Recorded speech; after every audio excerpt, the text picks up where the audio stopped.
Radhe Radhe, good morning, नमस्कार, सुप्रभात। मैं आप सभी के बीच Rajesh Kumar bright M study point से आप सभी छात्र एवं छात्राओं का स्वागत करता हूं। हम कल वास्तविक संख्या से रिलेटेड एलसीएम और एचसीएफ निकालने के लिए बतलाए थे। आज हम वास्तविक संख्या के बारे में जानते हैं है क्या, और इसमें हम जानेंगे परिमेय संख्या और अपरिमेय संख्या के बारे में। चलिए हम बात करते हैं पॉइंट पे। यहाँ पर दिया गया है क्या, वास्तविक संख्या है क्या, तो हम शॉर्ट में इसका परिभाषा लिखते हैं। परिमेय संख्या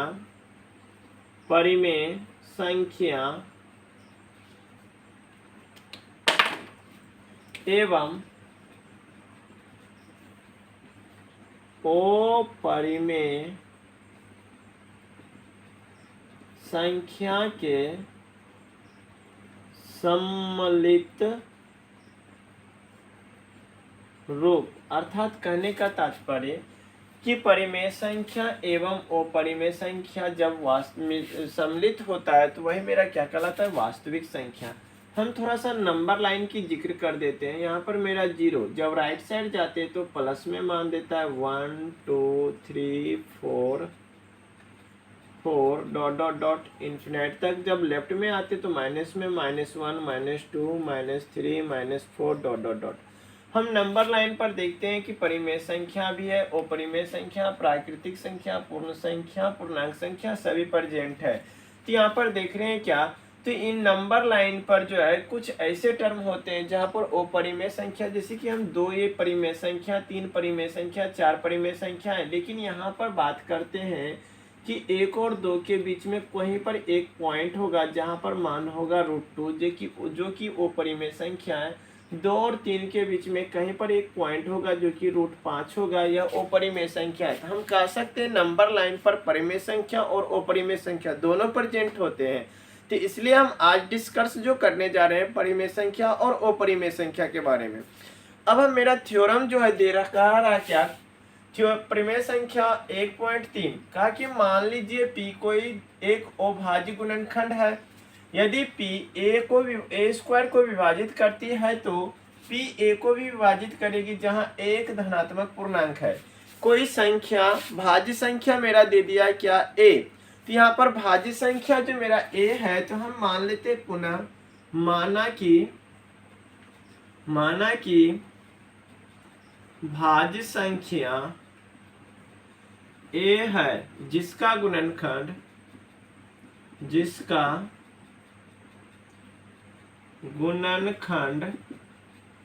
हम बोल सकते हैं a का P1 P2 P3 dot dot dot Pn तक। क्योंकि हम जानते हैं कि कोई संख्या जैसे ले लेते हैं, मान लेते हैं a के जगह पर मेरा 60 हो, तो 60 का जब अभाज्य गुणनखंड लिखेंगे तो मेरा आ जाएगा 2 गुना, फिर यहाँ पर 2 तो 30 15 हो गया, फिर 3 से गुना करेंगे और फिर 5 5 दिया 15 15 दूना 30 30 दूनी 60। तो हम देख रहे हैं क्या कि 2 2 3 5 जो आया, P1 बोल सकते हैं, P2 बोल सकते हैं, P3 बोल सकते हैं, फिर उसके बाद P4 बोल सकते हैं, और भी संख्या आ सकता है। तो इसलिए हम यहाँ पर जो लिए हैं P1 P2 P3 dot dot dot तो Pn तक लिए हैं। अब यहाँ पर हम बात करते हैं, तो यहाँ पर संख्या जो दिया गया है दोनों तरफ इसका वर्ग कर देते हैं, स्क्वायरिंग ऑन बोथ साइड, या हम हिंदी में लिखते हैं दोनों तरफ वर्ग करने पर। तो जब दोनों तरफ वर्ग करेंगे तो हो जाएगा a का स्क्वायर बराबर P1 into P2 into P3 into dot dot dot कहाँ तक Pn का होल स्क्वायर कर देते हैं। तो यहाँ पर करने पर मेरा क्या आ जाएगा, a स्क्वायर बराबर P1 का स्क्वायर इंटू P2 का स्क्वायर इंटू P3 का square dot dot dot Pn का स्क्वायर। तो हम यहाँ पर देखें क्या कि दोनों तरफ वह स्क्वायर किए, तो मेरा अभाज्य गुणनखंड जो था उसका भी सभी स्क्वायर हो गया, और सभी जो है भाज्य संख्या का गुणनखंड भी है। तो यहाँ पर मेरे प्रश्न यानी कि थ्योरम से बोल रहा है क्या कि P a स्क्वायर को विभाजित करती है, अर्थात P जितना भी टर्म है a स्क्वायर को पूर्णतः विभाजित करती है। जैसे कि हम यहाँ पर समझ सकते हैं, यदि 60 में 2 से भाग दिया जाए तो 2 60 को विभाजित करती है, 3 भी 60 को विभाजित करती है, और 5 भी 60 को पूर्णतः विभाजित करती है। इसलिए हम इस थ्योरम के अनुसार, इस थ्योरम को समझाने का तरीका मतलब कह सकते हैं क्या कि P1 का जो स्क्वायर है ए स्क्वायर को विभाजित करेगा, P2 का स्क्वायर जो है ए स्क्वायर को विभाजित करेगा, P3 का स्क्वायर जो है ए स्क्वायर को विभाजित करेगा। तो हम कह सकते हैं क्या कि P जो है ए स्क्वायर को विभाजित करती है, चूंकि P ए स्क्वायर को विभाजित करती है। अब यहाँ पर अंक गणितीय प्रमेय के अनुसार देखते हैं तो अंक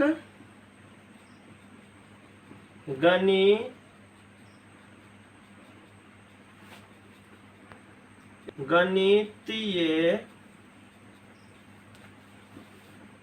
प्रमेय के अनुसार, अंक गणितीय प्रमेय के अनुसार हम देखते हैं क्या कि यहाँ पर मेरा a जो मान है क्या भाज्य संख्या, a मान है क्या भाज्य संख्या। तो हम लिख सकते हैं कि a मेरा क्या है भाज्य संख्या है, a मेरा भाज्य संख्या अर्थात P1 जो है P1 a स्क्वायर को विभाजित करती है। तो हम लिख देते हैं चूंकि a मेरा भाज्य संख्या है जिसका अभाज्य गुणनखंड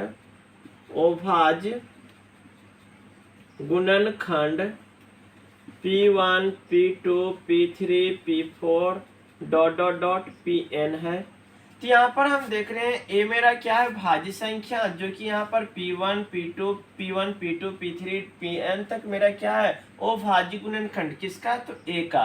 तो यहाँ पर स्क्वायर किया गया तो ये जो देख रहे हैं P1 P2 P3 किसके लिए, a के लिए है। तो a को सभी जो है पूर्णतः विभाजित करती है। तो इसलिए हम बोल सकते हैं क्या कि P जो है a को भी विभाजित करती है, इसीलिए P a को भी विभाजित करती है। तो यहाँ तक हमें विश्वास है कि जो थ्योरी समझाए आप समझ गए होंगे कि किस प्रकार से एक दूसरे को विभाजित करते हैं, क्योंकि यह जो थ्योरम आगे जो यूज होने वाला, इसलिए हम यहाँ पर इसको प्रूव कर दे कि आखिर इसका प्रयोग होता है कैसे। तो चलिए हम आगे बात करते हैं थ्योरम पर। चलिए इसको आप लोग नोट कर लीजिए।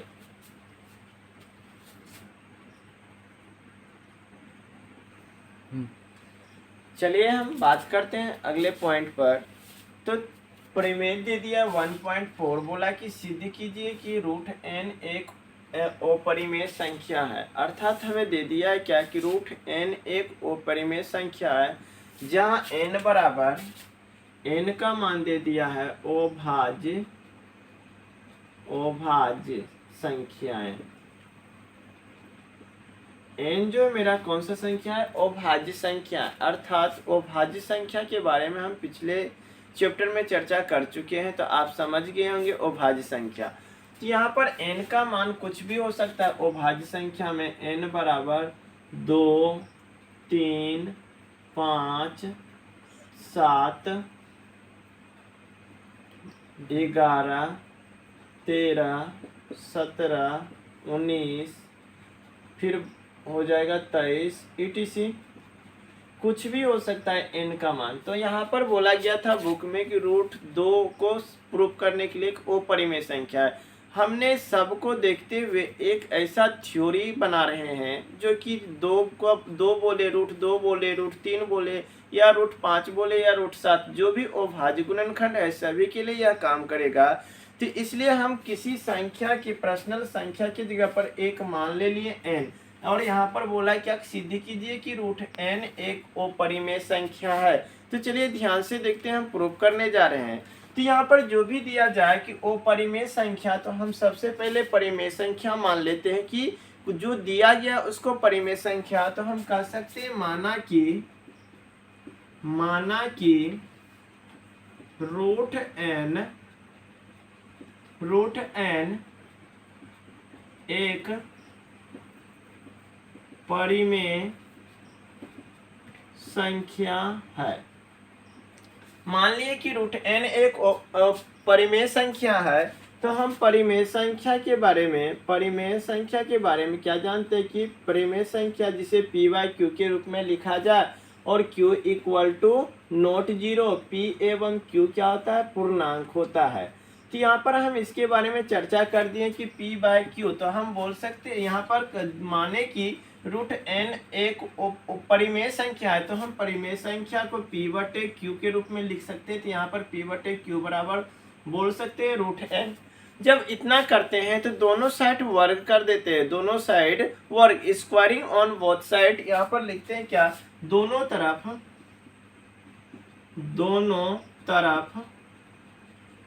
वर्ग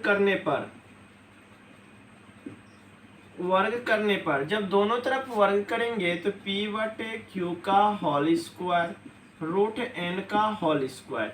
तो वर्ग किए तो आ गया क्या, तो यहाँ पर आगे प्रोसेस करेंगे तो P square by Q square equal to root से ए स्क्वायर और रूट से कैंसिल, तो बच गया क्या, एन, नहीं कुछ तो नीचे में 1। अब यह मेरा परिमेय संख्या है, तो अब इसको क्रॉस मल्टीप्लीकेशन गुना करेंगे तो हो जाएगा पी स्क्वायर बराबर N Q square, P square बराबर एन क्यू स्क्वायर। तो हम कह सकते हैं यहाँ पर क्या कि चूंकि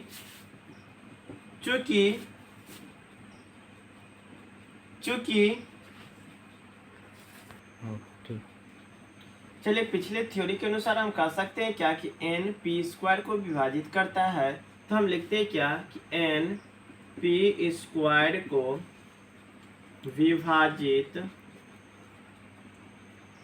करता है, इसलिए एन पी को भी विभाजित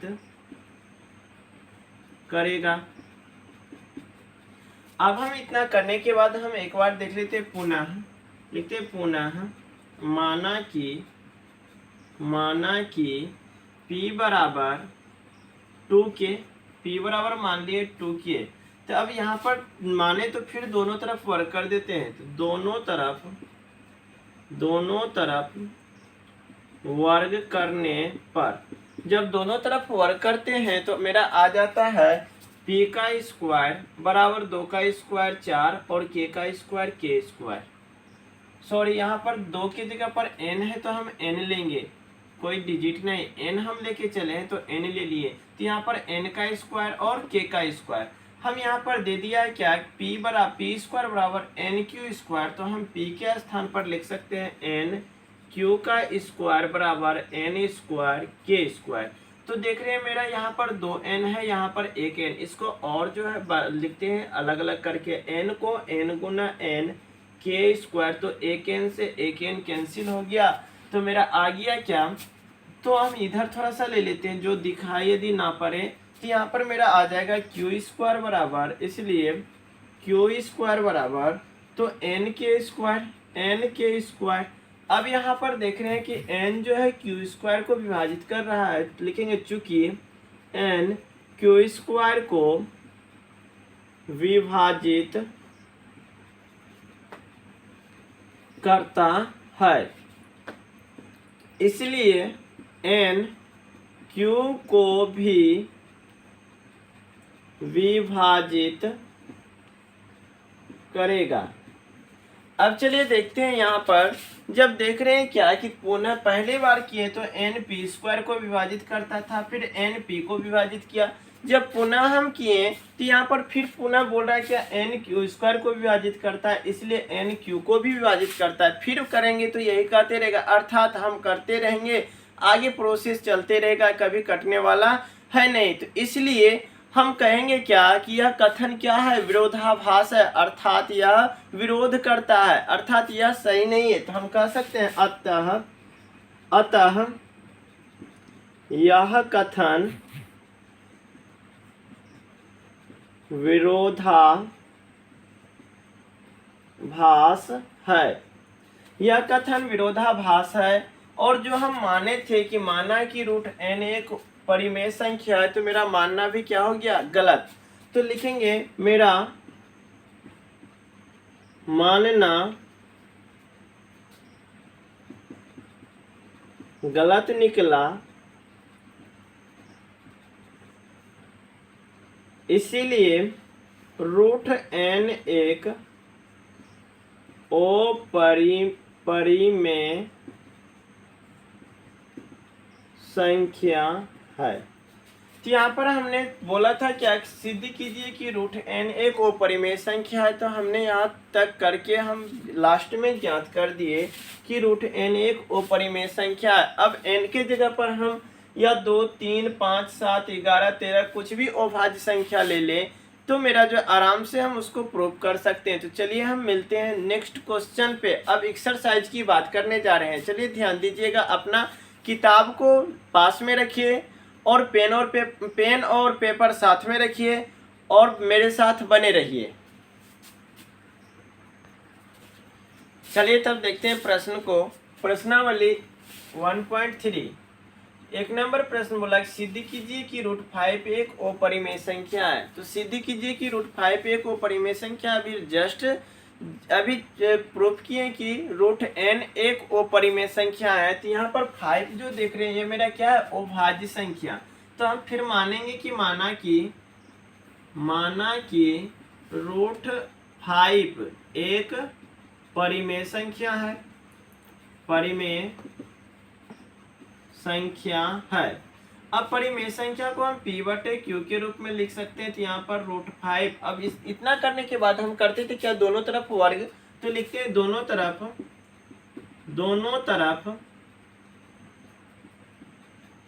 वर्ग करने पर, तो दोनों तरफ वर्ग करेंगे तो मेरा हो जाएगा p का स्क्वायर अपॉन q का स्क्वायर। और यहाँ पर रूट 5 का करेंगे तो स्क्वायर और रूट कैंसिल होगा तो बचेगा क्या, 5 नहीं कुछ तो नीचे में 1। अब यहाँ पर जब करेंगे तो यहाँ पर हो जाएगा मेरा p स्क्वायर गुना 1, तो p स्क्वायर बराबर 5 गुना q स्क्वायर, तो 5q स्क्वायर। अब देख रहे हैं p स्क्वायर 5q स्क्वायर है तो लिख सकते हैं चूंकि 5p स्क्वायर को विभाजित करता है, इसलिए 5p को भी विभाजित करेगा। इतना करने के बाद हम देखे थे क्या कि अगेन पुनः हम माने थे, तो यहाँ पर फिर मानते हैं पुनः माना कि यहाँ पर मेरा p है तो p ले लिए, यहाँ पर 5 है तो 5 ले लिए और q के स्थान पर कोई अन्य जो है रख देते हैं। तो यहाँ पर p के q के स्थान पर हम t रख देते हैं, t। तो यहाँ पर t रखने के बाद हम फिर इसको वर्ग कर देते हैं। तो दोनों तरफ वर्ग करने पर, तो दोनों तरफ वर्ग करेंगे तो मेरा हो जाएगा p का स्क्वायर और 5 का स्क्वायर 25 और t का स्क्वायर t स्क्वायर। यहाँ पर p स्क्वायर बराबर 5q स्क्वायर दिया है तो हम लिख सकते हैं क्या कि यहाँ पर p स्क्वायर बराबर 5q स्क्वायर बराबर 25t स्क्वायर। हम ब्रैकेट में लिख देते हैं चूंकि p स्क्वायर बराबर 5q स्क्वायर। अब चलिए यहाँ पर देखते हैं 5 से कट रहा है, 5 1 जा 5, 5 5 जा 25। तो यहाँ पर q स्क्वायर बराबर हो गया 5t स्क्वायर। तो हम देख रहे हैं क्या, फिर आ गया मेरा 5t q स्क्वायर से विभाजित होगा। तो लिखते हैं चूंकि 5q स्क्वायर से विभाजित होगा या तो विभाजित करता है, इसलिए 5q को भी विभाजित करेगा। अभी आगे आ जाते हैं ऊपर की ओर। तो ऊपर में हम यहाँ पर कह सकते हैं क्या कि पुनः वही टर्म फिर दोहरा रहा है, रिपीट हो रहा है। तो हम कहेंगे क्या कि मेरा मानना यानी कि कथन विरोधाभास है, मेरा मानना गलत है। तो लिखेंगे क्या, यह कथन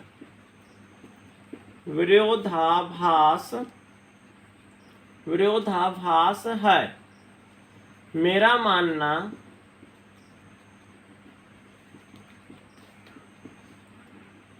गलत निकला, अतः √5 एक परिमेय संख्या नहीं है, इसलिए √5 एक अपरिमेय संख्या है। तो हमने यहाँ पर बोल रहा था क्या, सिद्ध कीजिए कि √5 एक अपरिमेय संख्या है। तो हमने यहाँ पर सिद्ध कर दिए कि √5 एक अपरिमेय संख्या है। मिलते हैं नेक्स्ट क्वेश्चन पर। चलिए हम सेकंड नंबर क्वेश्चन को देखते हैं। बोला गया है क्या, सिद्ध कीजिए कि 3 + 2 √5 एक अपरिमेय संख्या है। तो परिमेय संख्या दिया रहेगा, अपरिमेय संख्या दिया रहेगा तो हम परिमेय संख्या मान लेते हैं। तो चलिए यहाँ पर लिखते हैं, माना कि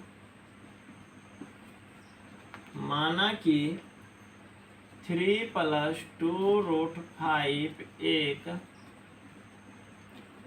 परिमेय संख्या है। हम मान लिए 3 + 2 √5 एक परिमेय संख्या है। परिमेय संख्या को हम लिख सकते हैं P/Q = 3 + 2 √5। अब यहाँ पर हम देखेंगे क्या कि जो परिमेय संख्या है वो परिमेय संख्या उसको सेपरेट कर लेते हैं, अलग अलग कर लेते हैं। तो यहाँ पर हम देख रहे हैं P/Q मेरा क्या है, परिमेय संख्या, 3 परिमेय संख्या है, 2 परिमेय संख्या, लेकिन √5 क्या है, वो परिमेय संख्या। तो जितना परिमेय संख्या उसको एक साइड सेपरेट कर लेते हैं।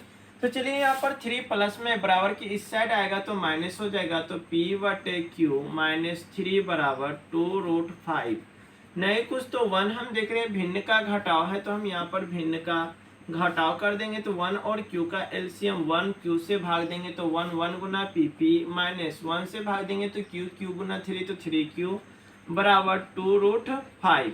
अब नहीं कुछ तो नीचे में 1, तो यहाँ पर देख रहे हैं 1 से मल्टीप्लाई कराएंगे तो यहाँ मल्टीपल होगा तो P -3Q और बटे 2 से यहाँ पर देंगे तो 2Q बराबर क्या हो गया, √5। हम यहाँ पर देख रहे हैं क्या कि P -3Q बटे 2Q मेरा क्या है, परिमेय संख्या, लेकिन √5 क्या है, वो परिमेय संख्या। तो हम यहाँ पर कह सकते हैं क्या कि चूंकि P -3Q, 2Q एक पूर्णांक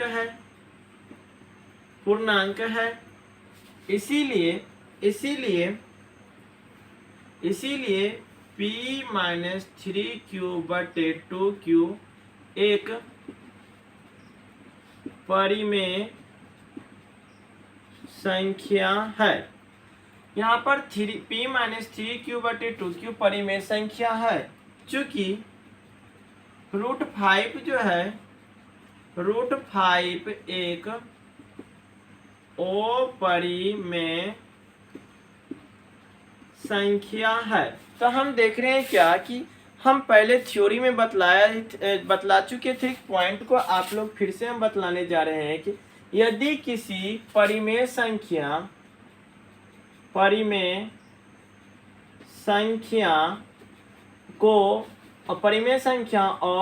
अपरिमेय संख्या को आपस में जब जोड़ा जाता है तो हमेशा अपरिमेय होता है। दूसरा पॉइंट हम बोले थे, यदि परिमेय संख्या को जब अपरिमेय संख्या के साथ घटाया जाता है तो अपरिमेय संख्या के साथ घटाया जाता है तो यह देता है क्या, अपरिमेय संख्या। फिर या दूसरा नेक्स्ट पॉइंट, यदि परिमेय संख्या को गुना अपरिमेय संख्या के साथ किया जाता है तो हमेशा यह क्या देगा, अपरिमेय संख्या। तो यहाँ पर इस थ्योरी को आप जो है अच्छी तरह से वाचिंग किए होंगे मेरा बेसिक वीडियो में। तो यहाँ पर हम देखते हैं परिमेय संख्या प्लस अपरिमेय संख्या, तो मेरा अपरिमेय संख्या होगा। यहाँ पर किया है क्या कि 3 मेरा परिमेय संख्या, 2 मेरा परिमेय संख्या, लेकिन √5 मेरा अपरिमेय संख्या है। तो अपरिमेय संख्या को अपरिमेय संख्या के साथ जोड़ दिया तो यह हमको क्या प्रदान करेगा, तो अपरिमेय संख्या। तो हम कह सकते हैं क्या कि यहाँ पर जो हम माने थे कि माना कि 3 + 2 √5 एक अपरिमेय संख्या है, तो हम क्या कहेंगे, यह मानना मेरा क्या है, गलत है, कथन विरोधाभासी भास है। लिखेंगे यह मानना मेरा गलत निकला, अतः कथन विरोधाभास है। इसलिए 3+2√5 एक अपरिमेय संख्या है। तो हमने इस सवाल को भी प्रूव कर दिए। मिलते हैं नेक्स्ट क्वेश्चन पे। चलिए तीसरा का 1 नंबर दिया गया है। क्या सिद्ध कीजिए कि 1/√2 एक अपरिमेय संख्या है। तो हम मान लेते हैं क्या परिमेय संख्या, माना कि 1/√2 एक परिमेय संख्या है। तो हम परिमेय संख्या को p/q के रूप में लिखते हैं। तो 1/√2। अब दोनों तरफ वर्ग कर देंगे, दोनों तरफ वर्ग करने पर, तो दोनों तरफ वर्ग करेंगे तो मेरा हो जाएगा p का स्क्वायर और q का स्क्वायर बराबर 1 और √2 का क्या हो जाएगा 2।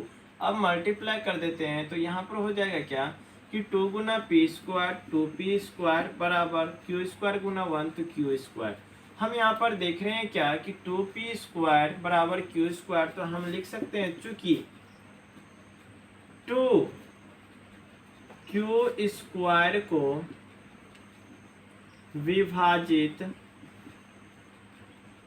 करता है, इसलिए 2q को भी विभाजित करेगा। अब इतना करने के बाद हम पुनः मानते हैं, माना कि यहाँ पर q है तो q दे देंगे और यहाँ पर 2 है तो 2 और p के जगह पर हम k मान लेते हैं। तो q बराबर 2k माना, तो यहाँ पर दोनों तरफ वर्ग कर देते हैं। दोनों तरफ वर्ग करने पर जब दोनों तरफ वर्ग किया जाएगा तो q का स्क्वायर बराबर 2 का स्क्वायर 4 और k का स्क्वायर k स्क्वायर। तो यहाँ पर देख रहे हैं q स्क्वायर बराबर 2p स्क्वायर दिया हुआ है, तो q के स्थान पर हम क्या लिखते हैं 2p का स्क्वायर बराबर 4k स्क्वायर। यहाँ पर हम लिख देते हैं चूंकि q स्क्वायर बराबर 2p स्क्वायर। ठीक, तो यहाँ पर जो है 2 से कट रहा है, 2 का 2, 2 दूना 4, तो p स्क्वायर बराबर हो रहा है 2k स्क्वायर। तो हम लिख सकते हैं, यहाँ पर हम लिख देते हैं क्या कि 2p स्क्वायर को विभाजित करेगा, चूंकि 2p स्क्वायर को विभाजित